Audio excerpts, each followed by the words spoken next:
রাত জেগে এসব ভূতের সিনেমা আর গল্প পড়া বাদ দে। তা না হলে দেখবি এসব ঘটনা তোর সঙ্গেও ঘটতে বেশি সময় লাগবে না। খালার কথায় পাত্তা দিলাম না। আমি 1 মাস ধরে গাজীপুর ক্যান্টনমেন্ট আমার খালার পাশে থাকছি। এখনকার পরিবেশ একেবারেই ভিন্ন রকম।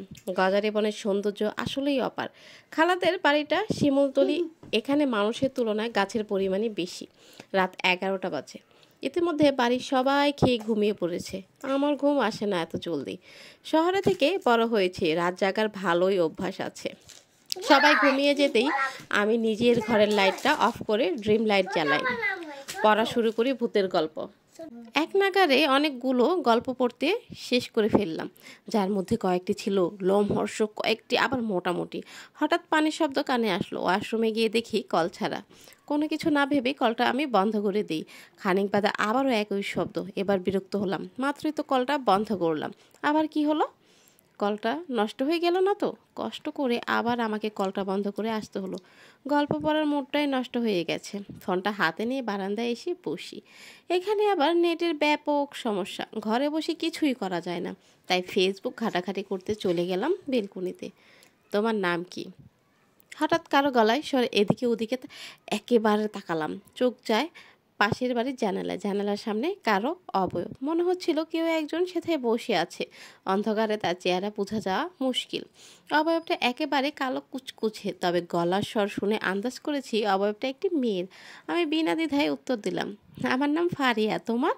সে ধীর কণ্ঠে জবাব দিল, মুনমুন। আমার বন্ধু হবে? আমি বিষম খেলাম। ওমা, চিনি না জানি না, এই রাতের বেলায় একটা মেয়ে আমাকে বলছে বন্ধু হবে, এ আবার কেমন কথা? আমি মুহূর্তেই জবাব দিলাম, আমার অনেক বন্ধু আছে অলরেডি। আচ্ছা, আমি ঘুমাতে গেলাম, গুড নাইট। কথাটা বলেই আমি ঘরে ঢুকে পড়লাম। ঢোকার আগে একবার পিছনে ফিরে তাকালাম। মেয়েটা ঠিক আগের জায়গাতেই বসে আছে, নড়চড় নেই, যেন মূর্তির মতো স্থির। বারান্দার দরজা বন্ধ করে রুমের ভেতর চলে আসি। রুমে পানি নেই, গলা শুকিয়ে কাঠ। হঠাৎ মনে পড়লো ডাইনিং রুমের টেবিলের উপরে একটা পানির বোতল রাখা আছে। দেরি না করে সেদিকেই পা বাড়ালাম, কিন্তু হঠাৎ থমকে দাঁড়াই। ডাইনিং টেবিলে চেয়ারে যেন কেউ বসে আছে। প্রথমে স্পষ্ট দেখতে পাইনি, অন্ধকারে অবয়বটা ঝাপসা লাগছিল, কিন্তু ধীরে ধীরে চোখ সয়ে এলে বুঝতে পারি একটা কালো কুচকুচে মেয়ে। ত্বক যেন অতল অন্ধকার, ঘন জট বাঁধা চুল মেয়েটির। ঠায় বসে আছে, কোনো নড়াচড়া নেই। ভয়ে আমার লোমকূপ পর্যন্ত শিউরে উঠল। বুকের ভিতর ধুকধুকানি বেড়ে উঠল। এই আবার কি? তাও এই গভীর রাতে ঘরের ভিতরে। আমি দোয়া পড়তে শুরু করলাম। গলা শুকিয়ে গেছে, মুখ দিয়ে একটা শব্দও বের হচ্ছে না। পা জমে গেছে মাটিতে, 1 ইঞ্চি নড়ার সাহস পাচ্ছি না। আমার চোখ অনিচ্ছা সত্ত্বেও স্থির হয়ে থাকলো সেই অদ্ভুত অবয়বের দিকে। এবার সাহস করে কালো অবয়বটিকে জিজ্ঞেস করেই ফেললাম যে, এই কে তুমি? কিছুক্ষণ নীরবতা, ঘরের স্তব্ধতা যেন আরও ঘনীভূত হলো। তারপর মুহূর্তের মধ্যে সেই অবয়বটা ভয়ানক একটা গঙ্গানের শব্দ করলো, যেন দম বন্ধ হয়ে থাকা কোনো প্রাণী কষ্টে হাহাকার করছে। সে ঘাড় না ঘুরিয়ে ধীর কণ্ঠে জবাব দিল, মুনমুন। মুনমুন?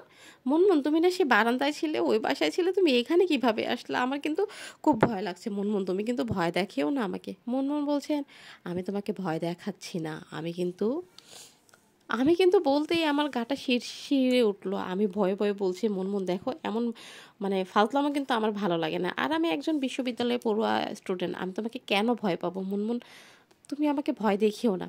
কিন্তু ভিতর থেকে আমি এত ভয় পাচ্ছি যে বলার বাহিরে। আমার গায়ের কাঁটা একদম উপচে উঠছে। আমি মুনমুনকে বলছি, মুনমুন দেখো, আমার অলরেডি অনেক ফ্রেন্ড আছে, আমি তোমাকে কখনোই বন্ধু বানাতে চাই না, তুমি আমার এখান থেকে সরে যাও, আমি তোমাকে দেখতে চাই না। কিন্তু মুনমুন আমার আশেপাশেই রয়েছে। মুনমুন আর সরতে চাচ্ছে না, নড়তে চাচ্ছে না। মুনমুন যেন আমার উপরে এসে উঠে বসছে যে, আমি তোমার বন্ধু হতে চাই, তুমি আমাকে কেন বন্ধু করতে দিবে না? তো আমি ভয়ে ভয়ে বললাম, মুনমুন দেখো, আমি চলে যাব, খালার বাসায় আমি আর থাকবো না, আমি খালার বাসা থেকে চলে যাব। ক্ষণক্ষণে টের পেলাম যে খালা আমার সাথে এগুলো শয়তানি করছে। ও খালা, এই ব্যাপার, দাঁড়াও তোমাকে দেখাচ্ছি মজা।